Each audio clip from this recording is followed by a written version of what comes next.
And we're going to go the wrong way if we keep taking in garbage into our country. Ilhan Omar is garbage. She's garbage. Her friends are garbage.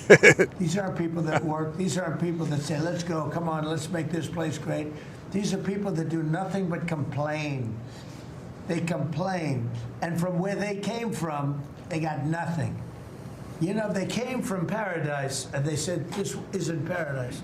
But when they come from hell, and they complain, and do nothing but bitch, we don't want them in our country. Let them go back to where they came from and fix it. Thank you very much, everybody. We're going to dig into some of that, but first, let's just go ahead and say, yes, Tennessee, you dodged a bullet on this one here. You managed to get this dude, that Afton Bain chick who openly consults with her therapist about how her therapist decodes her dreams for her to help her guide her life in a direction that she sees that she thinks she needs to go. You almost had her in there. She almost was going to be the district of Congress for this part of Tennessee, 7th district of Congress for Tennessee. So this guy wins by a margin of 8%. And, you know, in a presidential race, that's pretty good. But in a little place like this, it's not good because there's actually an error margin that's usually around 3%. So you kind of really only won by 4.5%, 5% maybe, which is not much. That's not much considering what Tennessee, or especially Nashville, you know, its roots and, you know, you would think, you know, country music, you know, men with beards and cowboy hats and, you know, Hank Williams Jr. and stuff like that, you know, you could, this is the best you guys could do in Tennessee. Now, that means that there's a strong possibility that Tennessee or Nashville in itself is headed down a very progressive road. And you might, and this is a good example of what our midterms may look like. You know, if we don't get and reach across the aisle with good policy, which right now affordability is the marketing tool of the left, and the right is doing this, but affordability is no more than just saying we need to get this economy rolling as fast as possible. Free stuff.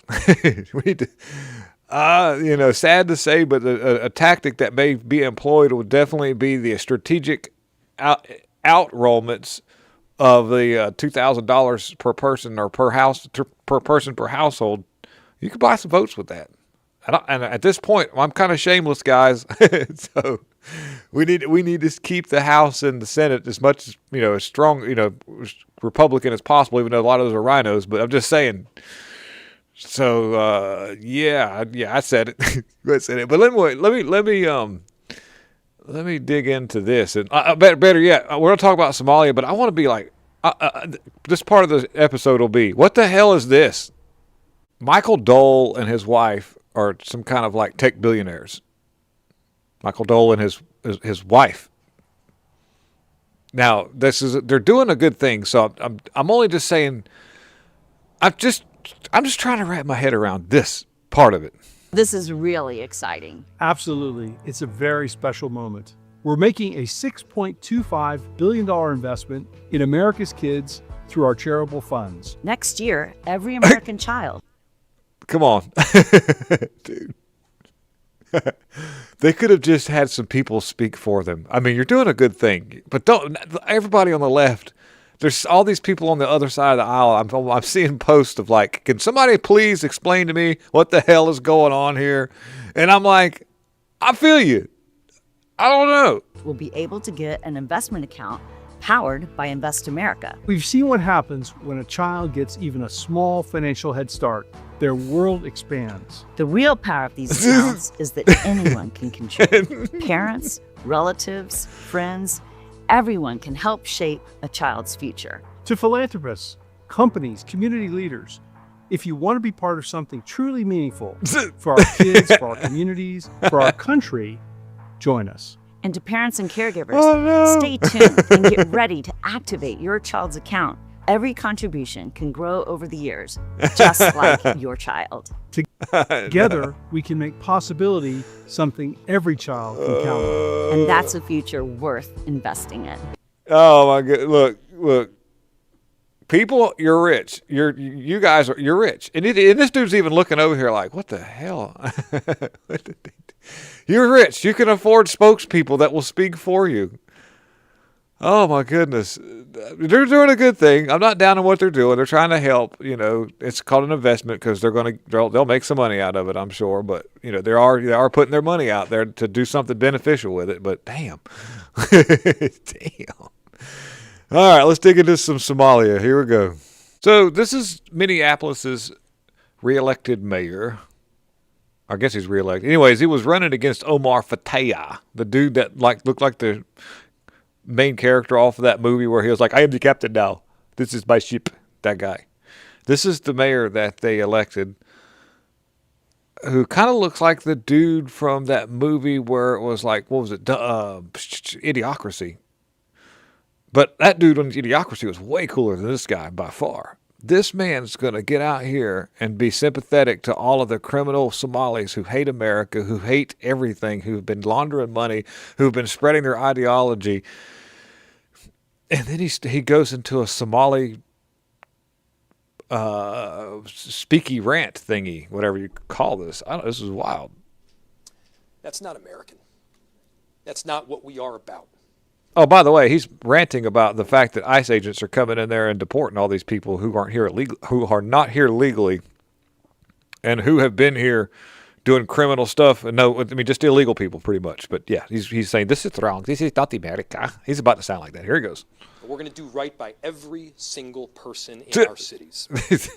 And so, to our Somali community, Daman Shabka, Somali Aid Kunul, Minnesota, Garahan, Minneapolis, Waan, Ku Janila Hai, Waan, Ku Gereb, Taganahan.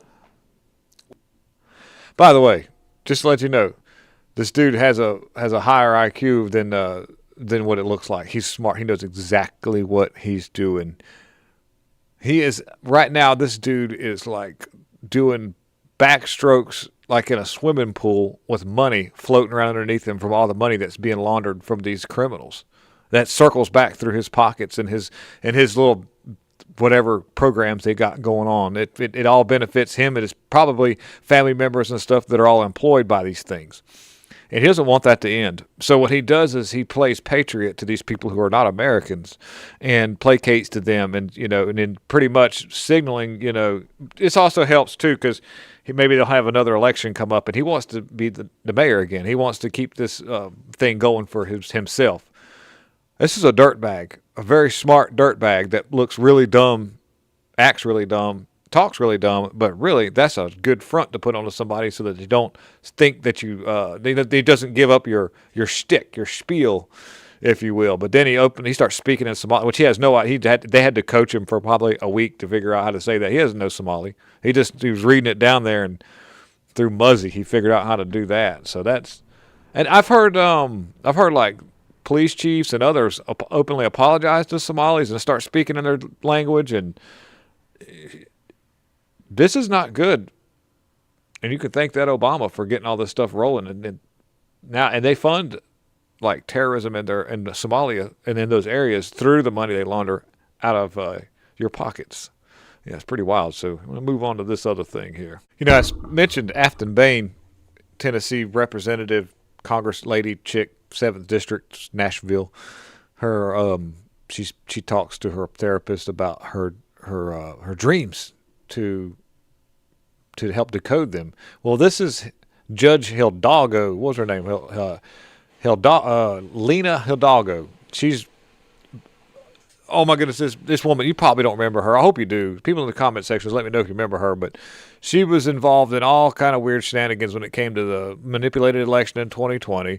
34-year-old Harris County Democrat judge Lena Hidalgo. She is mentally ill. She's actually been, 1 minute she was on record saying one thing, and then 10 seconds later completely said the opposite, and to the point to where even some of her own constituents had to call her out and say, look, ma'am, but this is, she said that. You said, I didn't say that. Yes, you did. You just said this. She goes, well, I didn't say that. She says, yes, you did. So what is it? Is it this or this? And they had to strike it from the record, do all this stuff, go back to, this woman is slam dunk nuts right here. It's been that way. Well, like, in Crooked, Texas, Democrat judge who appeared in Vogue. She appeared in Vogue. I did my really crappy Trump. She dumps her husband that she just married on their first wedding anniversary after he drained his whole life savings to help fund for her mental health care. And she sits on the bench as a judge. I think she's on a hiatus since 2023 due to that, but she still has her law license to practice and all that. And she's an openly like a certified nut job. Goes to like mental hospitals and everything. I'll read you what's going on here. And here, okay, wait a minute. I'm gonna see if I can find the post here. You're going to be like, well, what does her husband look like? Exactly what you would think. This guy. Oh, my goodness. That picture won't come up. But he looks like you would think. He's a little limp-wristed, beta male, skinny jeans little dude married to this lady. And she drained him for everything he's worth.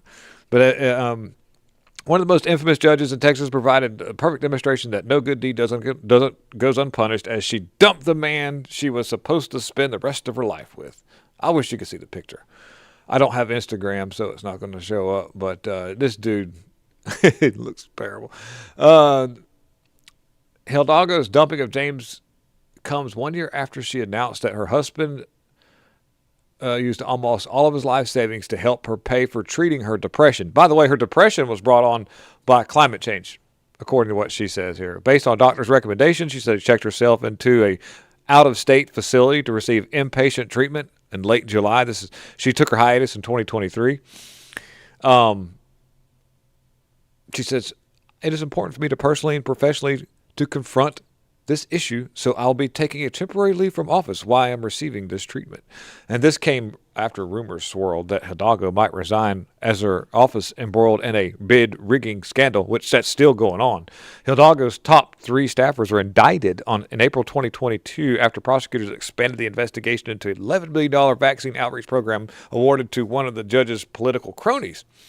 And, Hidalgo ultimately panicked and canceled the $11 million vaccine contract after questions were raised that it was with a one-person firm like the Somalis do, where you run a $7.2 million doctor thing out of your mailbox in your Section 8 apartment, driving around in a Bentley. Hidalgo appeared, by the way, that case was overturned by an activist judge. You'll look into that, you'll see. Hidalgo appeared in Vogue in January, where she wrote about her alleged mental health struggles, claiming that one of the causes of her depression was concerns over natural disasters in Texas, i.e. climate change and storms and things that were going on. It just drove her slam over the edge. Well, she's left the guy. She's decided that she's going to divorce him. She's probably already got a new boyfriend, and good for him, because you're going to be wishing just be like this, the package deal you wish you had never got. Pretty wild stuff. What the hell is this? The FBI. It's your FBI. We got this guy to do things. This is Karate Man. Double leg. Don't worry, we're in good hands. The jump kick. Good hands we are. The in. side kick. Yeah. The roundhouse. The tie kick. Him and Cash Patel are smoking weed behind a dumpster somewhere.